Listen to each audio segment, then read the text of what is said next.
본문 말씀은 마태복음 8장 1절에서 4절입니다. 다 같이 읽겠습니다. 예수께서 산에서 내려오시니 수많은 무리가 따르니라. 한 나병 환자가 나와 절하며 이르되 주여 원하시면 저를 깨끗하게 하실 수 있나이다 하거늘 예수께서 손을 내밀어 그에게 대시며 이르시되 내가 원하노니 깨끗함을 받으라 하시니 즉시 그의 나병이 깨끗하여 진지라.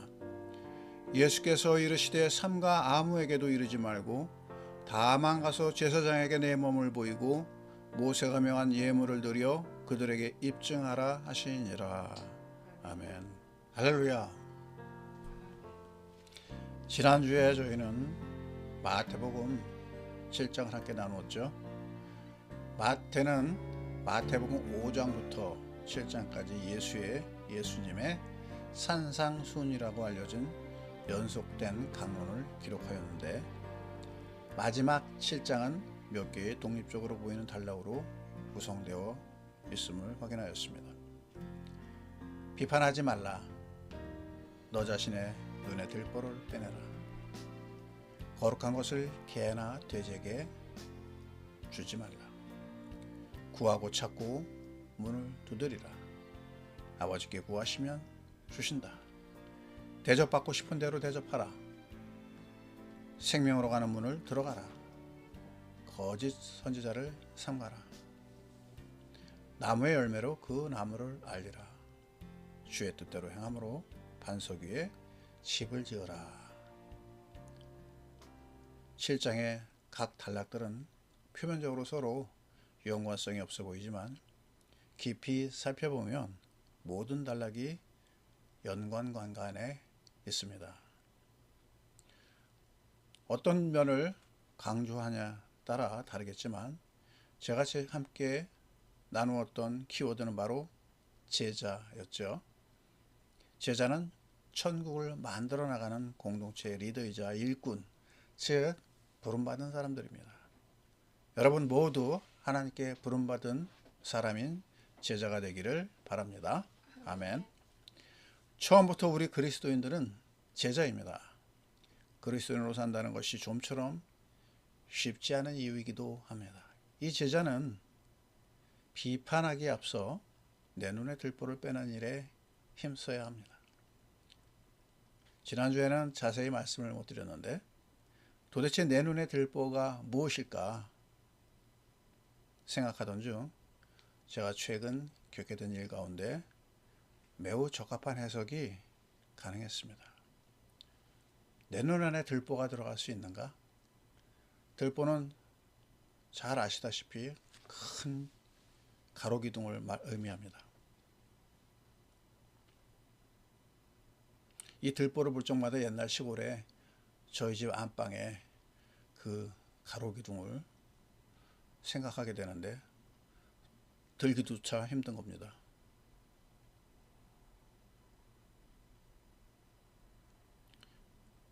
그런데 그 들보가 실제로 가능합니다. 들보는 바로 내가 세상을, 이웃을, 형제를 또 어떤 사물들을 바라보는 관점입니다. 그 관점의 편향됨입니다. 나의 경험과 여러 가지 배경으로 인하여 편견이 형성되는 것은 나이가 들수록 더해질 가능성이 크다는 생각을 하게 됩니다. 여러분, 보이지 않는 이 편견의 들보가 얼마나 클지 우리는 늘 생각해 봐야 되겠습니다.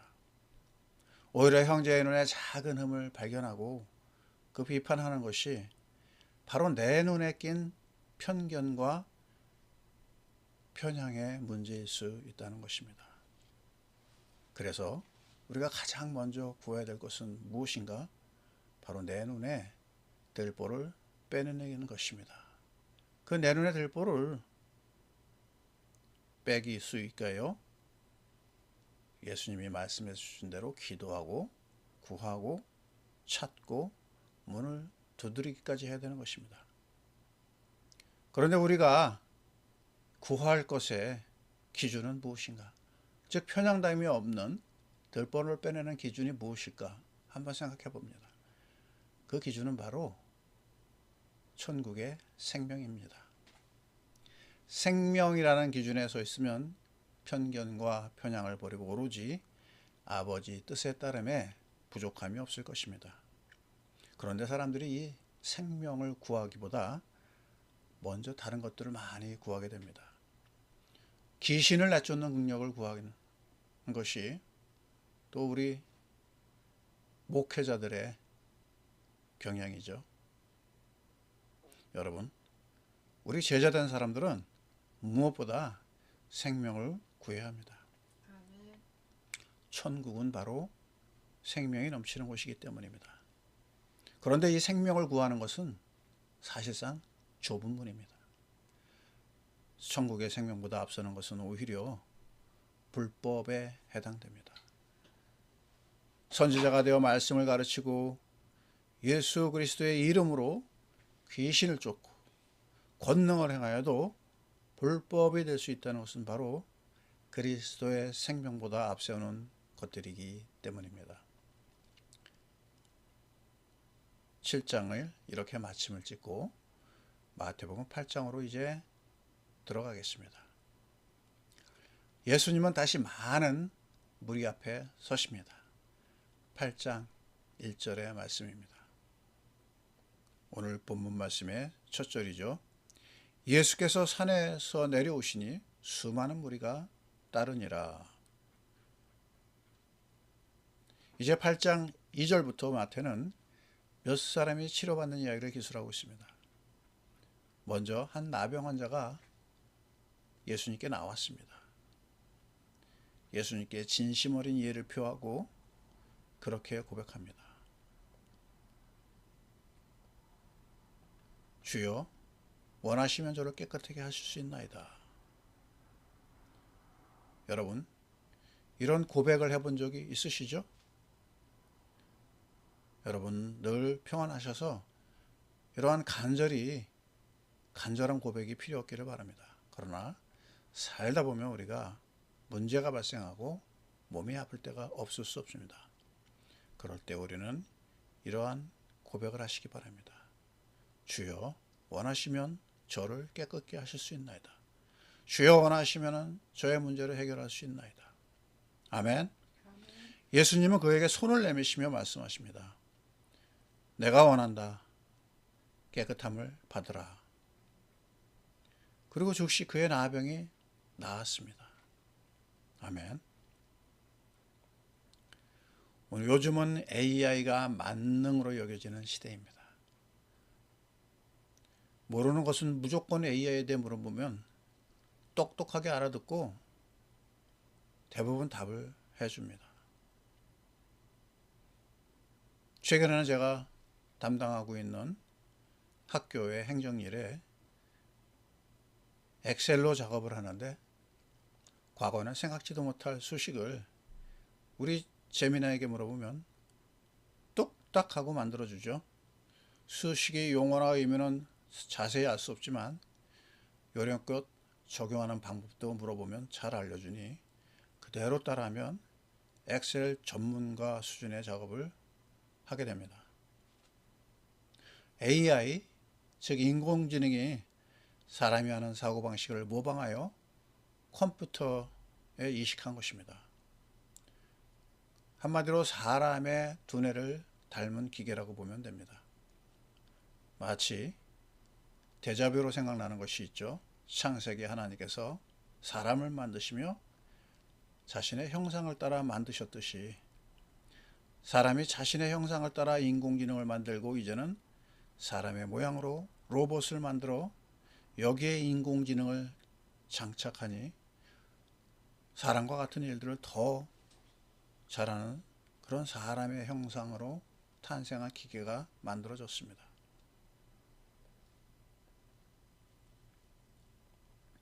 그런데 여담이지만 하나님께서 자신의 형상을 닮은 피조물을 만드시고 얼마나 고생이 많으십니까?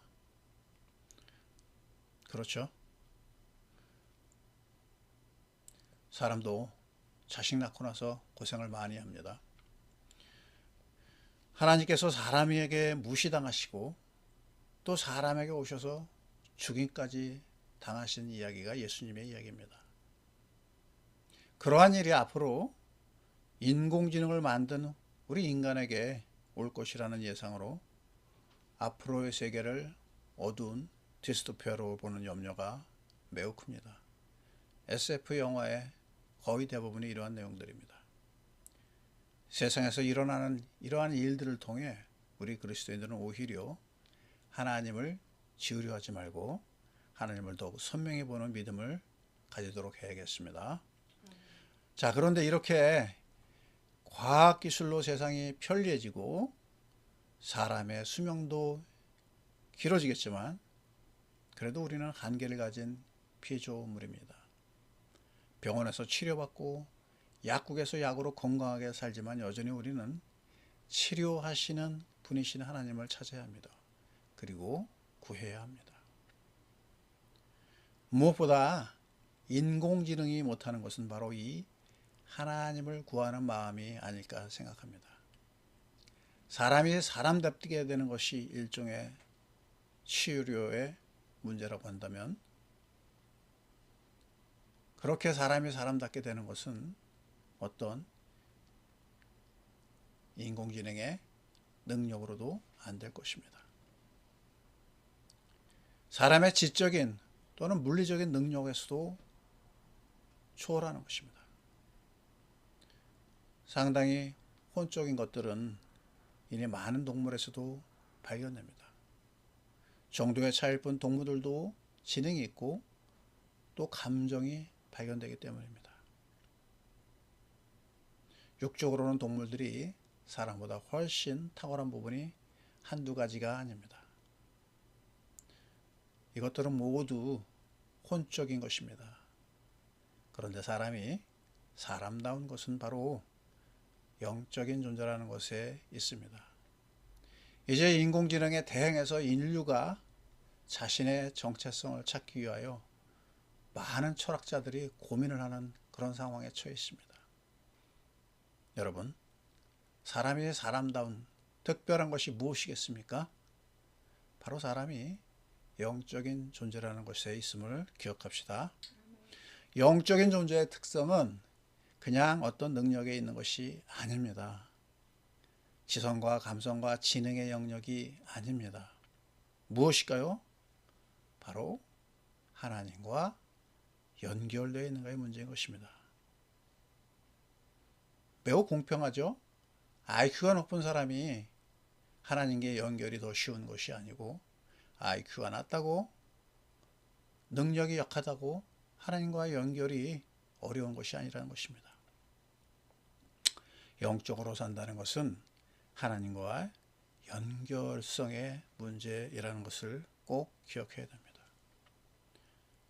내가 도무지 그들을 모른다는 예수님의 말씀 가운데 그 의미가 그러합니다. 우리가 지난주에 보았던 7장에서 예수님의 이름으로 귀신 쫓고 예언하고 능력을 행하는 사람들에게 하셨던 말씀인 것입니다.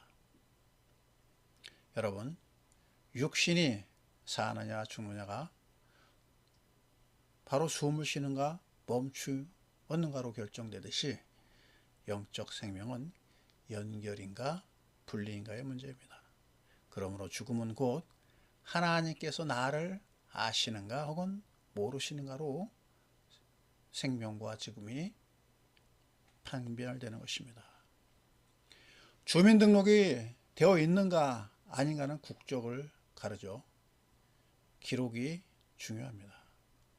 여러분, 하나님 나라의 생명책에 기록되는 그러한 복을 누리시기를 바랍니다.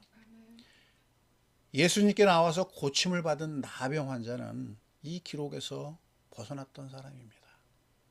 예수님은 그에게 아무 개도 이루지 말고 고치고 나서 다만 가서 제사장에게 몸을 보이고 모세가 명한 예물을 누려 그에게 입증하라고 명령하셨습니다. 이제 정상적인 시민으로 그 시민의 한 사람으로 다시 기록해달라는 요구입니다. 십계명을 비롯한 모세의 율법 조항들은 구약의 이스라엘인들이 사회를 지키는 방편으로서 상당히 실용적인 내용들을 담고 있습니다.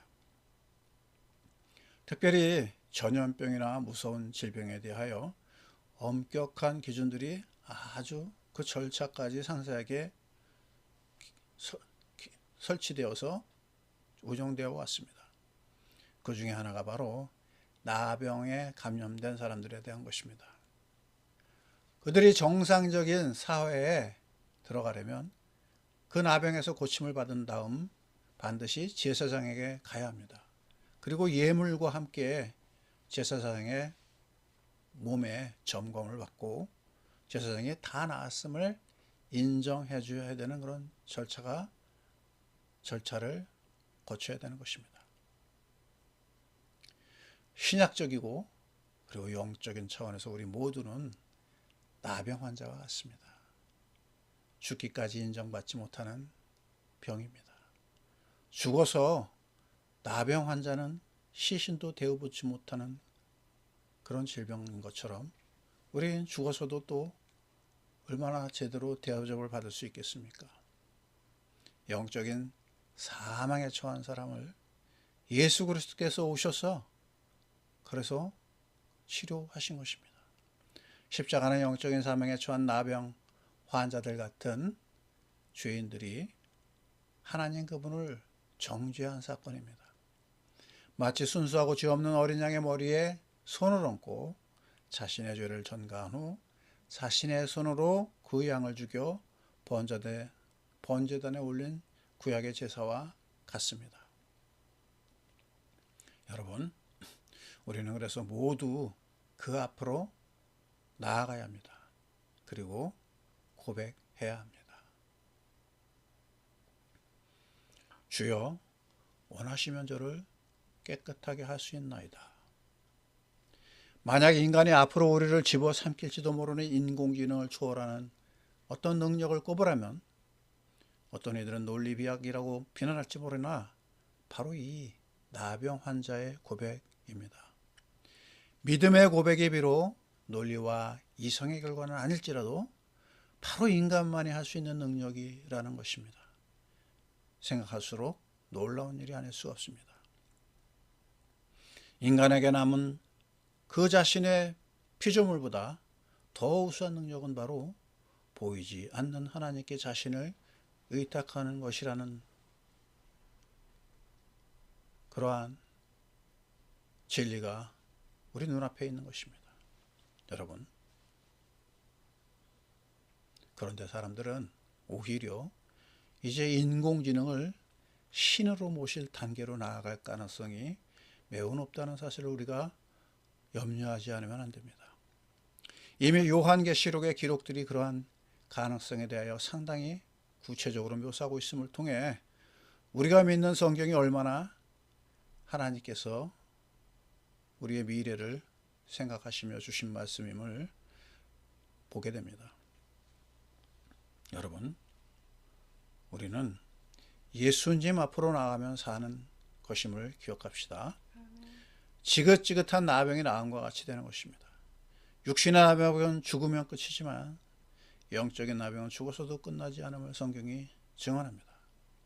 하나님을 거부하는 것, 하나님을 무시하는 것, 우상으로 하나님을 조롱하는 것들이 나병처럼 좀처럼 낫지 않는 질병입니다.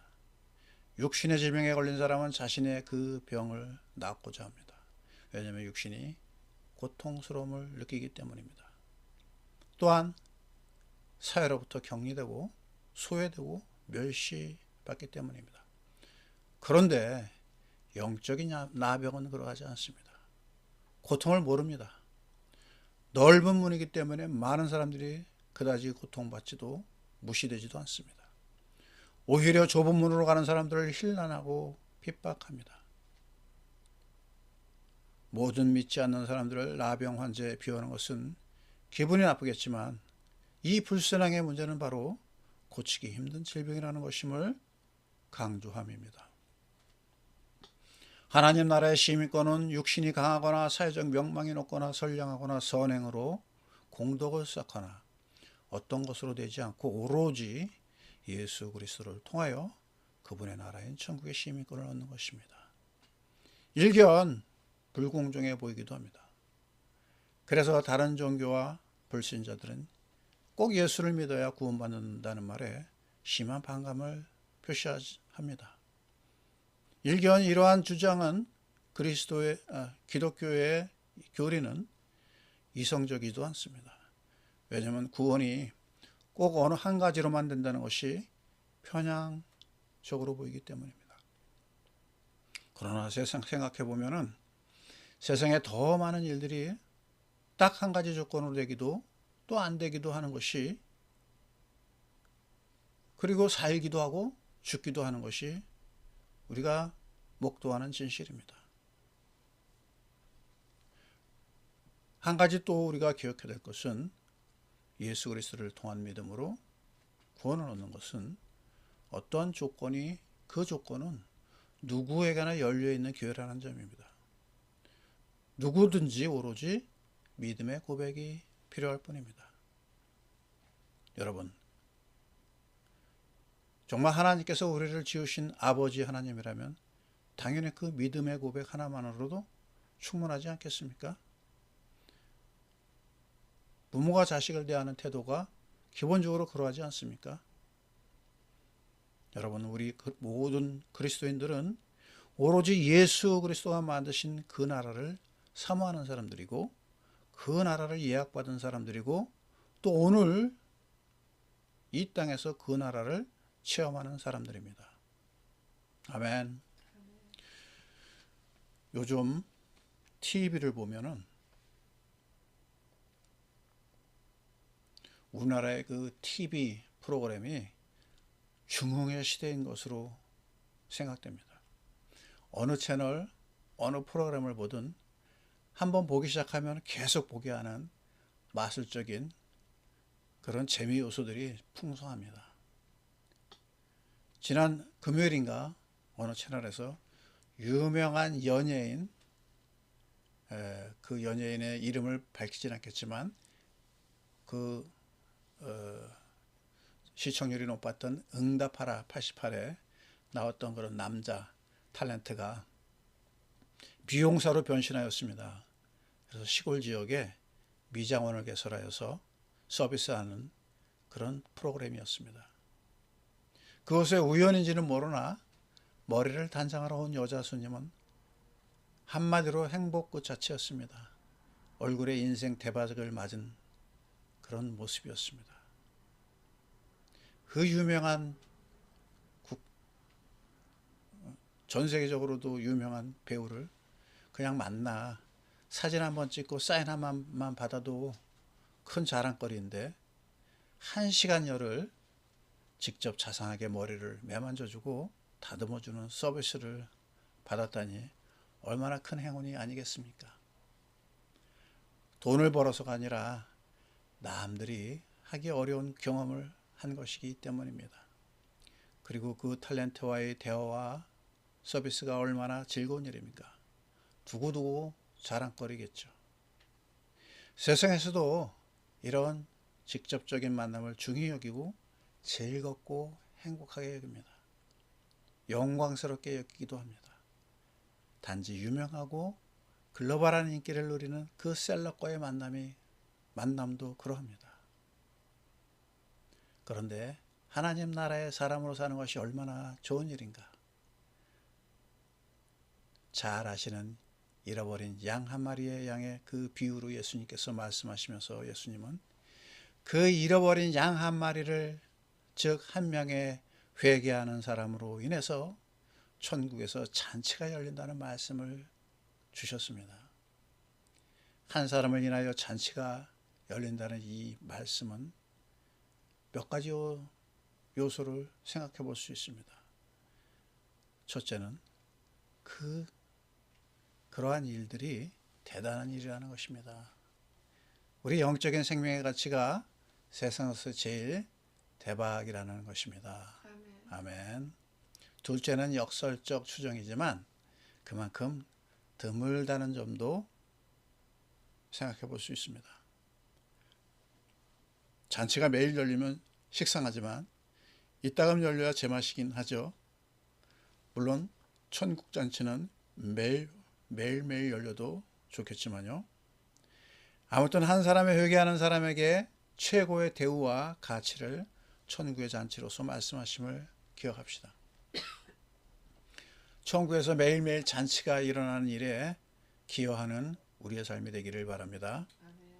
여러분, 우리는 이 믿음의 문제 앞에서는 인공지능보다 약하거나 지쳐서는 안 됩니다. 그것마저 빼앗기면 인간이 가진 존엄성은 무참히 나락으로 가지 않겠습니까?